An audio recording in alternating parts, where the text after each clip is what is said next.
nyo ba ang kapangyarihan ay nasa inyo? Sino ba kayo magwawagi?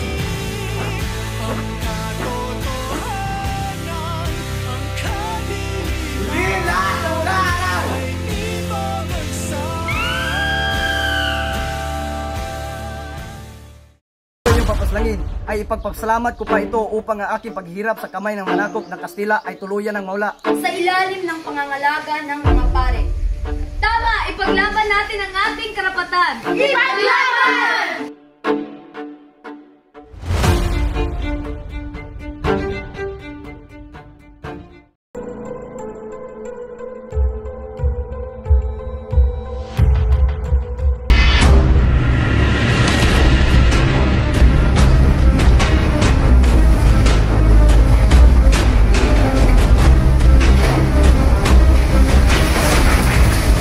Demonyos, talagang sinusubok nila ang aking pasensya. Takpin ang lahat na mag-aaral na nagdalo sa pagtitipon sa pesiteria. Ngayon din, masusunod.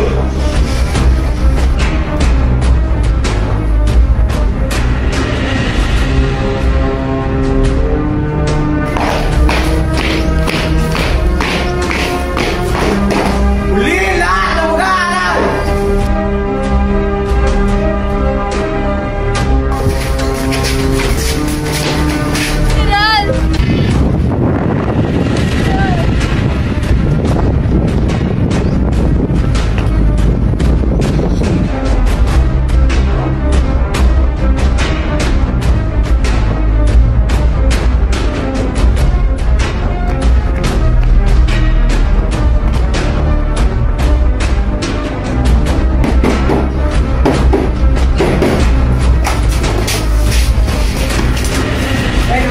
Ano ang aking nagawang kasalanan? Bakit mo ako inyong drapin? Ano ang iyong kasalanan, mahal mo? Bakit ikaw ay kanilang hinanakip?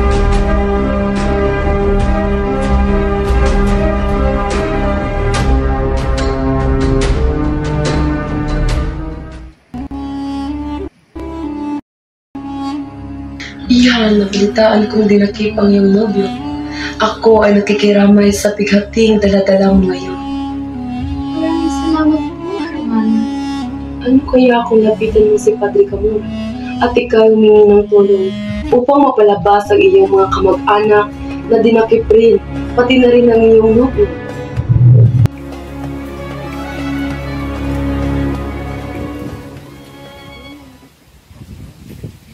Ano ang ginagawa ng isang napakagandang binibini sa aking kwartel? Ano ang iyong kailangan? Isa ang aking nobyo sa mga hinuli kinaumagahan. Padre, ako sana iyong paniwalaan, ngunit walang masamang intensyones ng aking mahal na nobyo sa inyong pamamalakad. Maaari kitang tulungan sa iyong nais magandang binibini, ngunit sa isang kondisyon, at ora mismo pagkakawalan ko ang iyong nobyo.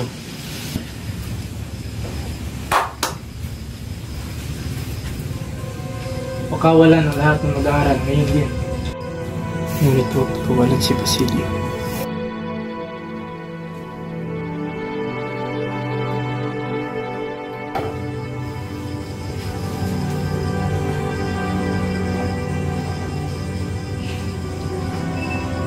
Ilabas na mag-aaral, maliban kay Basilio.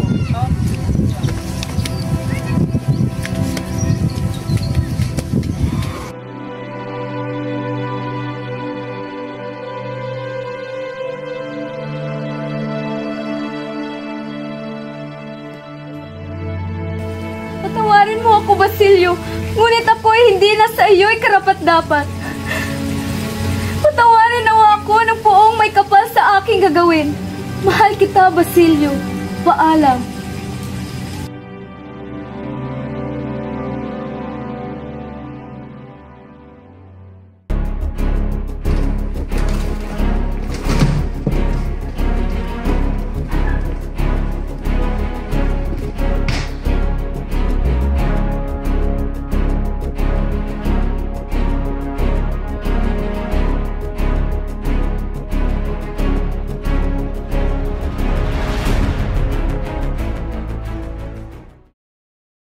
Ikinagagalak mo ikaw ay aking makakasama sa pagpapalagon ng aking negosyo. Ako ay labis na nagalak na ikay makatrabaho, Ginoong Timothy.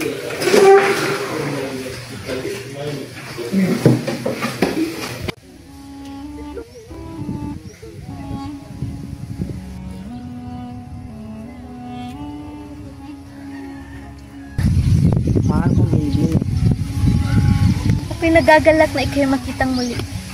Ngunit, ako'y ipinagkasundo at nakatali na makikipag isang dibdib kay Juanito. Ako'y sabik sa iyong presensya aking Ginoo. Ngunit, ako'y nakatali na at nakalaan sa isang lalaking hindi ko mahal. Patawarin mo sana ako aking Ginoo.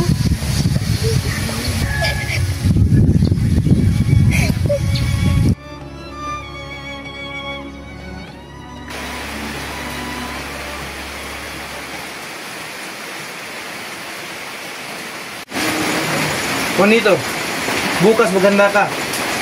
Ihanda na ninyo ng iyong magiging kabiyak ang inyong seremonya sa kasal. Paghandaan ninyo ito ng mabuti. Tama na siguro ang 2 buwan na paghahanda. Masusunod ko, Papa. Magpapahinga na po ako. At ora mismo, bukas, ilalakad na po ako. Sige, ako nang bahala sa pag-imbita ng mga bisita.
Maraming salamat, Ginoo. Walang anuman. Paano ko maibabalik ang iyong tulong binibigay? Noon pa man ay nais ko na makisa ka sa akin, hanggang ngayon ay iyon pa rin ang aking nais. Hindi ko man nais, ngunit marunong akong tumanaw ng utang ng loob. Ngayon ay makikiisa ako sa iyong nais ng mangyari.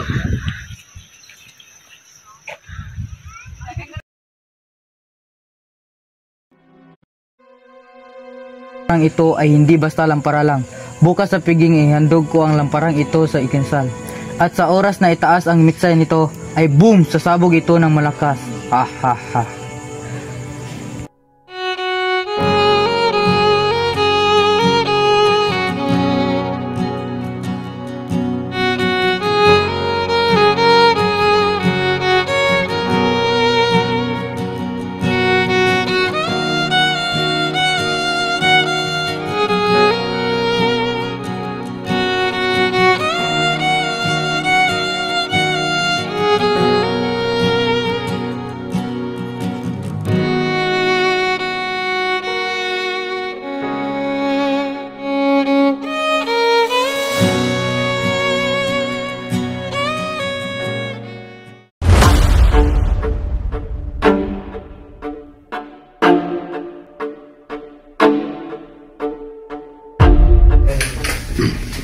Napakaganda ng lamparang ito. Sino ang naghandog nito?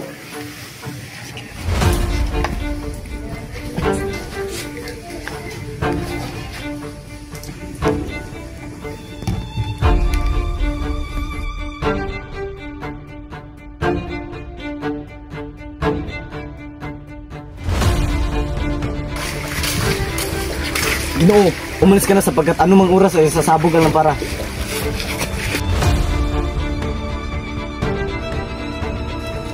Maaari bang iyong itaas ang mitsa ng lampara dahil lumalamlam ng ilaw nito?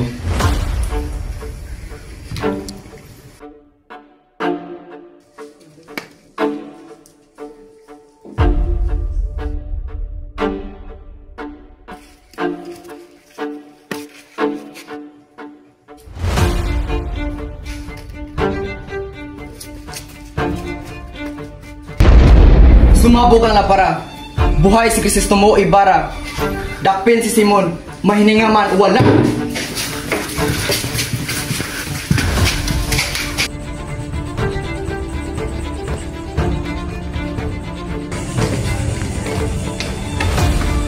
Di nila dapat ako maabutan ng buhay. Mas mabuti pang ako na lang kumitil ng aking hininga kaysa sa kanilang mga kamay ako mahimlay.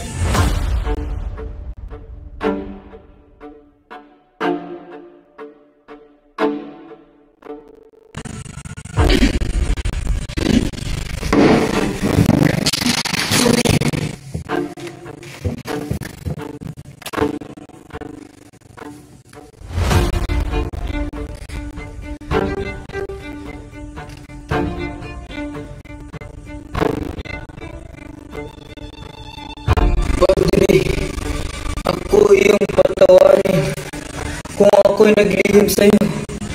Sa huling yugto ng aking buhay, ay nais kong malaman mo ang aking tunay na pagkatao. Marami akong masalimuot na naranasan na pamahala ng mga dayuhan. Itinakwil at tinumumian ang aking sariling bayan na pinagulas. Ako'y tinuring na kaaway na ang tanging hangad ko lamang ay ang katarungan at kalayaan ng ating bayan. Ako umalis sa bayan ito at nagbalik na may dalang bagong pangalan at pagkilala. Nagplano na himang-himagsi, ngunit sa huli ay bigo ngunit. Huwag mag-alala, tapos na ang lahat ngayon. Nangyari na ang nangyari, naman sa paglisan ng aking katawan at kaluluwa sa mundong ating pagginanguan ay maiwan pa rin ang pangalan na Kristomo Ibarra, ang taong minsan nilaban ang kalayaan ng ating bayan.